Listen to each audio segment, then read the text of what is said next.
உங்கள் வாழ்வை வாழ. Cheers, a senior living by Casa Grande. Life begins at 50.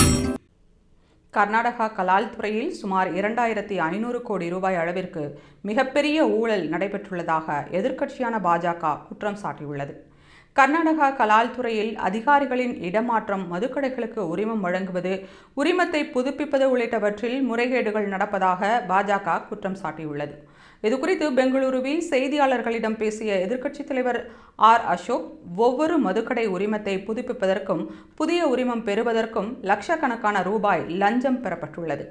இது ஒட்டுமொத்தமாக 2500 கோடியை தாண்டும் என்று மதிப்பிடப்பட்டுள்ளது. மது வியாபாரிகள் சங்கத்தின் புகார்களை அடிப்படையாக கொண்டே இந்த குற்றச்சாட்டு எழுப்பப்பட்டுள்ளது.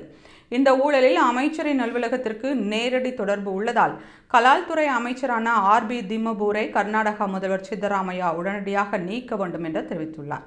மதுக்கடை உரிமம் தொடர்பாக லஞ்சம் வாங்கிய வழக்கில் கர்நாடகா கலால் துறை அதிகாரிகள் 2 பேரை லோக் ஆயுக்தா காவல்துறையினர் கையும் களவுமாக பிடித்திருப்பது பாஜகவின் குற்றச்சாட்டுக்கு வலு சேர்க்கும் விதமாக அமைந்துள்ளது.